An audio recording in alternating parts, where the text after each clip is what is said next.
Welcome to YouTube channel Y R S class में एक बार फिर से आप सभी लोगों का बहुत बहुत स्वागत है। जैसा कि दोस्तों आपको पता है कि वर्ष 2023 वार्षिक परीक्षा 16/2/2022 2023 को हिंदी का पेपर हुआ। जैसा कि आप लोगों के दोस्तों सामने है, दोस्तों आज की इस पूरे वीडियो में हम हिंदी के पेपर को इस पूरे वीडियो में हल करने वाले हैं। तो दोस्तों आशा करते हैं कि आप इस पूरे वीडियो को अंत तक जरूर बने रहेंगे। तो दोस्तों प्रश्न नंबर एक कह रहा है यहाँ से, चिंतामणि के रचयिता हैं। ऑप्शन पहला है डॉक्टर राम कुमार वर्मा, दूसरा है जयशंकर प्रसाद, तीसरा है आचार्य रामचंद्र शुक्ल और जबकि चौथा ऑप्शन यहाँ से है प्रेमचंद। तो दोस्तों चिंतामणि की रचयिता, इन चारों ऑप्शन में ऑप्शन नंबर यहाँ से आपका तीसरा सही है, आचार्य रामचंद्र शुक्ल जी दोस्तों चिंतामणि के रचयिता हैं। अब दोस्तों प्रश्न नंबर 2 कह रहा है, पंच परमेश्वर कहानी के लेखक हैं। ऑप्शन पहला है आचार्य रामचंद्र शुक्ल है, दूसरा है प्रेमचंद, सी आपका यशपाल है, डी आपका राजेंद्र यादव है। तो दोस्तों पंच परमेश्वर कहानी के लेखक, इन चारों ऑप्शन में ऑप्शन नंबर दोस्तों आपके यहां से दूसरा सही है, प्रेमचंद। अब दोस्तों प्रश्न नंबर 3 आपके सामने यहां से कह रहा है, जयशंकर प्रसाद का नाटक नहीं है।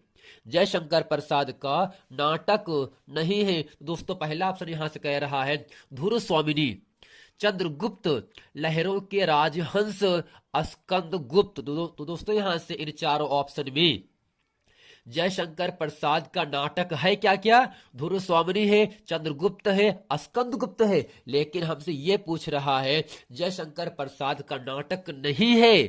तो दोस्तों इन चारों ऑप्शन में लहरों के राजहंस, जो कि दोस्तों ऑप्शन नंबर यहां से आपका तीसरा सही है, यह दोस्तों जयशंकर प्रसाद का नाटक नहीं है। जबकि धुरो स्वामिनी, चंद्रगुप्त, स्कंद गुप्त ये तीनों जयशंकर प्रसाद का नाटक है। अब दूसरा प्रश्न नंबर जहां से 4 कह रहा है, शेखर एक जीवनी उपन्यास के लेखक हैं। ऑप्शन पहला है धर्मवीर भारती, दूसरा है प्रेमचंद, तीसरा है फणीश्वर नाथ रेणु, चौथा है अज्ञे।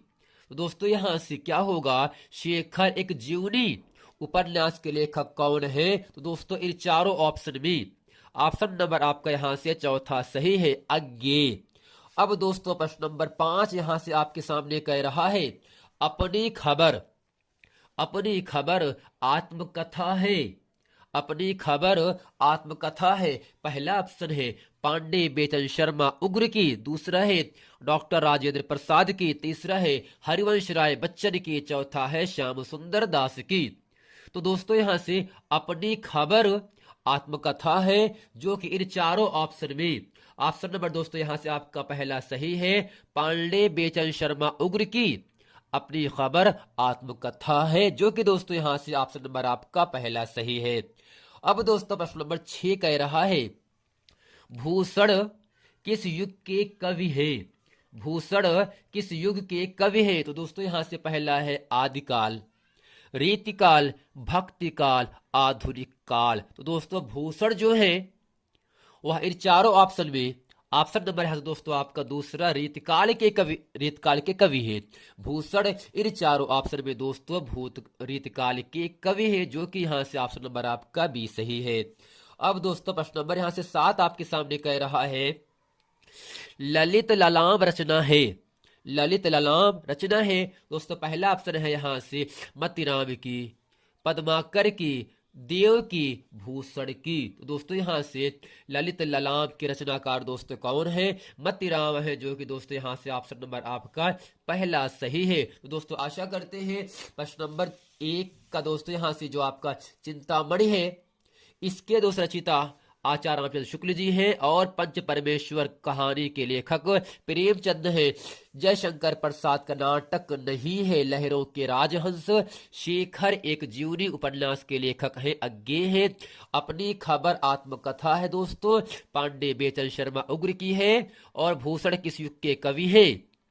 दोस्तों यहाँ से भूषण रीतिकाल के कवि हैं। ललित ललाम रचना दोस्तों मतीराम की रचना है। तो दोस्तों आशा करते हैं प्रश्न नंबर 1 से लेकर 7 तक अच्छे तरीके से आप लोगों को समझ में आ गया होगा। अब दोस्तों यहाँ आपके सामने कह रहा है प्रश्न नंबर 8 आपके सामने कह रहा है।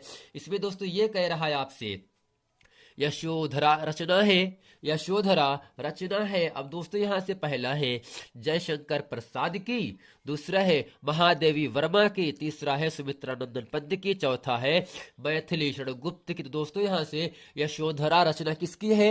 इन चारों ऑप्शन में ऑप्शन नंबर दोस्तों यहां से आपका चौथा सही है। मैथिलीषण गुप्त की रचना यशोधरा है, जो कि ऑप्शन नंबर यहां से आपका चौथा सही होगा।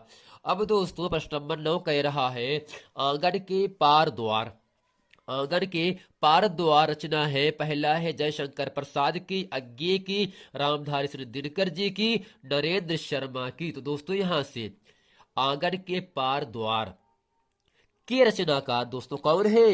इन चारों ऑप्शन में ऑप्शन नंबर यहां से आपका बी सही है, अज्ञे, अर्थात अज्ञे ने ही दोस्तों आंगन के पार द्वार की रचना की थी, जो कि ऑप्शन नंबर आपका बी सही है।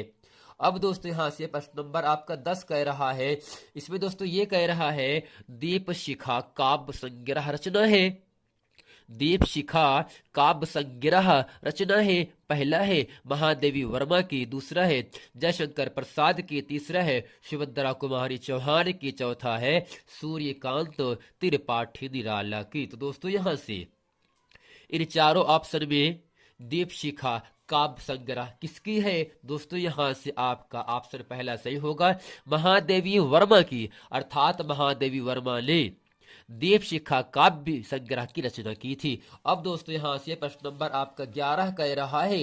दोस्तों 11 में कह रहा है करुण रस का अस्थाई भाव है, रौद्र उत्साह अद्भुत शोक। दोस्तों करुण का मतलब दुख होता है, और दोस्तों करुण का जो अस्थाई भाव होता है वह इन चारों ऑप्शन में ऑप्शन नंबर यहां से आपका चौथा अर्थात शोक सही है। अब दोस्तों प्रश्न नंबर 12 है चरण कमल बंदव हरिराई उपर्युक्त पंक्ति में अलंकार है, उपमा, उत्प्रेक्षा, रूपक, यम। तो दोस्तों यहां से चरण का मतलब पैर होता है, इसकी तुलना दोस्तों कमल से किया गया है, अर्थात दोस्तों यहां से ये रूप के बारे में बताया गया है, इसलिए दोस्तोों होगा क्या? यहां से रूपक अलंकार होगा, जो कि ऑप्शन नंबर आपका तीसरा सही है। चरण कमल बंदव हरिराई दोस्तों में कौन सा अलंकार है? रूपक अलंकार है। इसमें दोस्तों चरण की तुलना यानी पैरों की तुलना कमल से किया गया है, इसलिए दोस्तों यहाँ पर दो वस्तुओं के बीच कंपेयर किया जा रहा है, तुलना किया जा रहा है रूप के बारे में। तो दोस्तों ऑप्शन नंबर यहाँ से आपका सही होगा, रूपक अलंकार। अब दोस्तों यहाँ से प्रश्न नंबर 13 कह रहा है। इसमें दोस्तों ये कह रहा है यह एक सम्मात्रिक छंद है, इसमें 4 चरण होते हैं और प्रत्येक चरण में 24 मात्राएं होती हैं, 11 और 13 मात्राओं पर यति होती है। यह लक्षण किस छंद का है? तो दोस्तों यहाँ से रोला, दोहा, सोरठा, बरवे।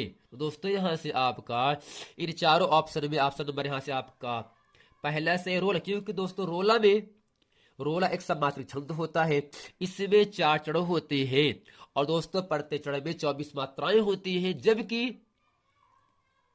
11 और 13 मात्राओं पर यति होती है। यति का मतलब कुछ देर हम एक दो सेकंड रुक जाते हैं। तो दोस्तों यहां से ऐसा सम्मात्रिक छंद जिसमें 4 चरण होते हैं और प्रत्येक चरण में 24 मात्राएं होती है, 11 और 13 मात्राओं पर यति होती है, तब दोस्तों वह जो आपका छंद होता है रोला छंद होता है। तो दोस्तों आशा करते हैं प्रश्न नंबर 1 से लेकर प्रश्न नंबर 13 तक अच्छे तरीके से आप लोगों को समझ में आ गया होगा। अब दोस्तों प्रश्न नंबर यहाँ 14 कह रहा है पर्यावरण शब्द में प्रयुक्त उपसर्ग है, अर्थात जो आपका पर्यावरण शब्द है यह दोस्तों 2 शब्दों से मिलकर बना है, परिधन आवरण। और दोस्तों यहाँ से परि का मतलब होता है घिरा हुआ, आवरण का मतलब होता है चारों तरफ से। तो दोस्तों यहाँ से जो उपसर्ग होता है उपसर्ग दोस्तों शब्दों के पहले लगाया जाता है ना। तो यहां से जो आपका पर्यावरण शब्द है, इसमें दोस्तों जब इसका संधि विच्छेद करते हैं, संधि विच्छेद में जो पहला शब्द परि है वही दोस्तों क्या होगा, इसका उपसर्ग होगा, जो कि यहां से आपका ऑप्शन नंबर आपका यहां से तीसरा से अर्थात सी सही हो जाएगा।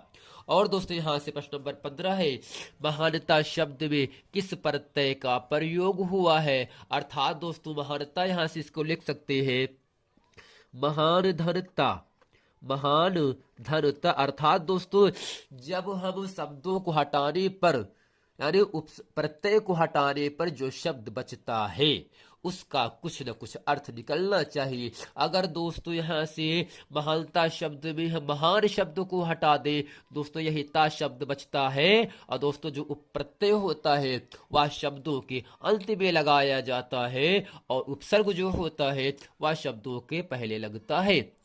दोस्तों उपसर्ग शब्दों के पहले और प्रत्यय शब्दों के अंत में जुड़ करके शब्द के अर्थ में विशेषता उत्पन्न करता है। इसलिए दोस्तों महानता शब्द में प्रत्यय का दोस्तों उपयोगता किया गया है, जो कि आपको दोस्तों ऑप्शन नंबर यहां से 20 सही है। अब दोस्तों प्रश्न नंबर 16 कह रहा है यहां से सुख दुख में समास है। दोस्तों द्विगु समास, अव्ययी भाव समास, कर्मधारय है द्वंद्व। दोस्तों दुख सुख दुख में बीच में दोस्तों एक निशान लगा है, ये जिसे कहते हैं योजक चिन्ह। जब ये हटता है, जब इसका समास विग्रह करते हैं दोस्तों, तब इसकी जगह पर तथा या और शब्द आ जाता है। सुख दुख अर्थात सुख और दुख अगर बीच में योजक चिन्ह लगा है तब दोस्तों जो समास होता है वह दोस्तों आपका द्वंद्व समास होगा, जो कि यहां से आपका ऑप्शन नंबर आपका चौथा सही है। अब दोस्तों प्रश्न नंबर 17 आपके सामने यहां से कह रहा है निम्नलिखित में से अग्नि का पर्यायवाची नहीं है। अग्नि का मतलब दोस्तों आग होता है, यानी पावक, अनल, आग, दहन, दौ, हुताशन, जातवेद। दोस्तों यहां से अग्नि का पर्यायवाची शब्द नहीं है। तो दोस्तों अनल का मतलब आग होता है, पावक मतलब आग होता है, ज्वालामिस आग होता है, लेकिन अग्नि का पर्यायवाची शब्द दोस्तों अनिल नहीं होता है, क्योंकि दोस्तों अनिल का मतलब होता है वायु, और दोस्तों वायु को हम कहते हैं हवा कहते हैं। तो दोस्तों यहां से अनल, पावक, ज्वाला इन तीनों के माने दोस्तों क्या होता है, आग होता है। लेकिन यहां से आपका जो आपका अनिल शब्द है इसका अर्थ वायु होता है, जो कि अग्नि का पर्यायवाची शब्द नहीं होता है। इसलिए दोस्तों प्रश्न नंबर 17 में ऑप्शन नंबर आपका यहां से 20 सही है। और दोस्तों प्रश्न नंबर 18 आपके सामने यहां से कह रहा है दोस्तों 18 में कह रहा है अभ्युदय का सही संधि विच्छेद है। तो दोस्तों यहां से इसे लिख सकते हैं अभिधन, अभिधन उदय। अर्थात दोस्तों अभ्युदय का जो संधि विच्छेद होता है अभिधन उदय होता है, जो कि दोस्तों इन चारों ऑप्शन में आपको दिख रहा होगा। ऑप्शन नंबर यहां से आपका चौथा अर्थात डी सही है। अर्थात अभ्युदय का सही संधि विच्छेद दोस्तों अभिधन उदय होता है, जो कि ऑप्शन नंबर यहां से आपका डी सही है। अब दोस्तों प्रश्न नंबर 19 कह रहा है मधु शब्द का पंचमी विभक्ति एवं एक वचन रूप होता है। दोस्तों पहला है मधुनः, दूसरा है मधुनि, तीसरा है मधुनि, चौथा है मधुभ्या। तो दोस्तों मधु शब्द का पंचमी विभक्ति एक वचन दोस्तों इन चारों ऑप्शन में ऑप्शन नंबर आपका पहला सही है, मधुनः होता है। तो दोस्तों मधु का पंचमी विभक्ति एक वचन मधुनः होता है, जो कि ऑप्शन नंबर आपका ए अर्थात पहला सही है। अब दोस्तों यहां से 20 कह रहा है पठिष्यथः धातु का वचन एवं पुरुष है।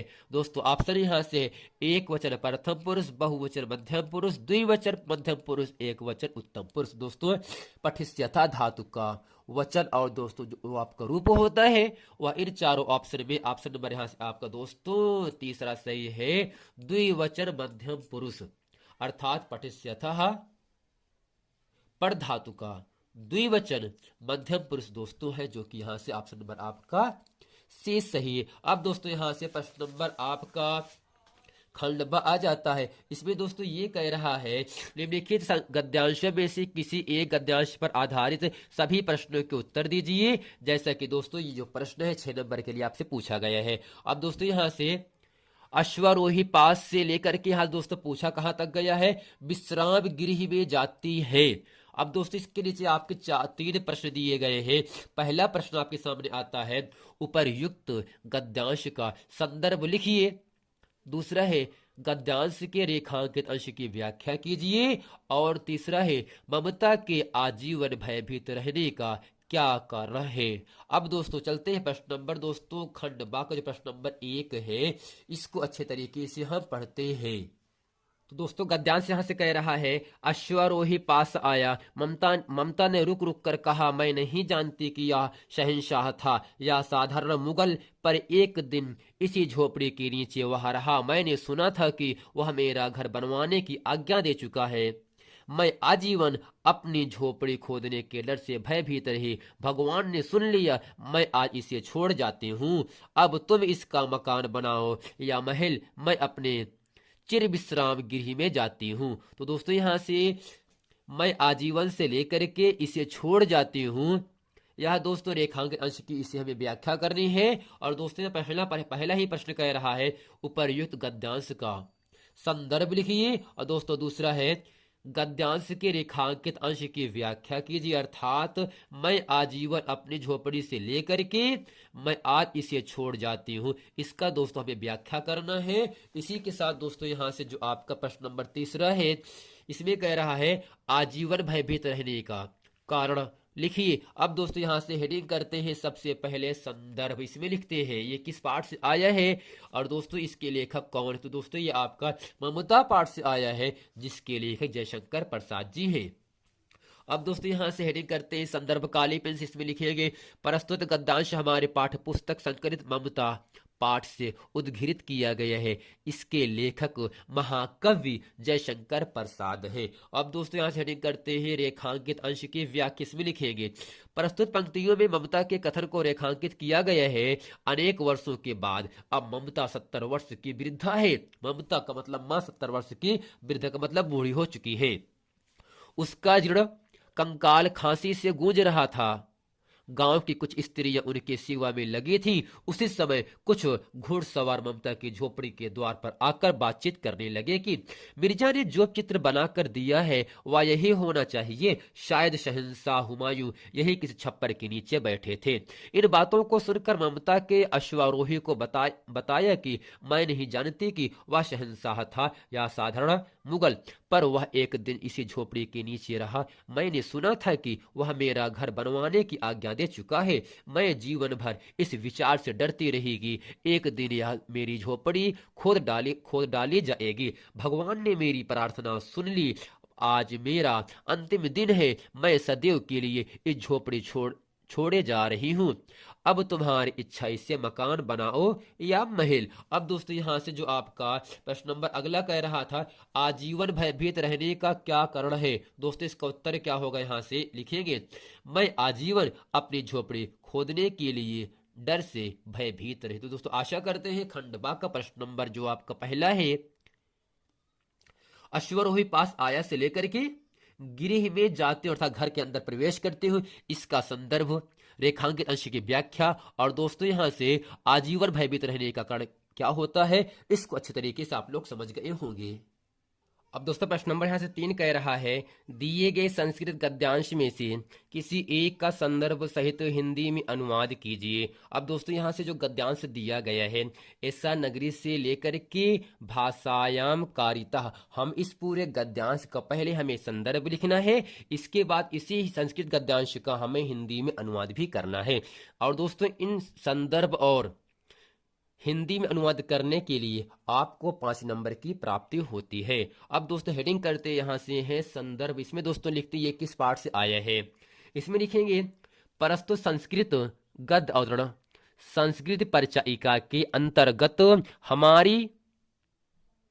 अंतर्गत संगृहीत वाराणसी नामक पाठ से अवतरित किया गया है। अब दोस्तों हेडिंग करते हैं हिंदी में अनुवाद। अब दोस्तों जो आपका गद्यांश दिया गया है आपके सामने कह रहा है, ऐसा नगरी भारतीय संस्कृत भाषायाश केंद्र स्थलम अस्ति। ऐसा नगरी का मतलब यह नगरी भारतीय संस्कृत भाषा मतलब संस्कृत भाषा का केंद्र स्थलम, केंद्र स्थल अस्ति माने है ऐसा नगरी।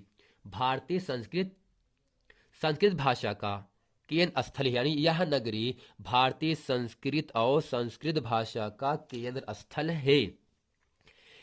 इत्येव संस्कृत वाङ्मयस् संस्कृतेश आलोक का सर्वत्र प्रसिद्ध। इतियो का मतलब यहीं से संस्कृत वाङ्मयस् का मतलब होता है संस्कृत साहित्य, संस्कृतेश का मतलब होता है संस्कृत का, आलोक माने प्रकाश, सर्वत्र माने सभी जगह, प्रसृत माने फैला है था।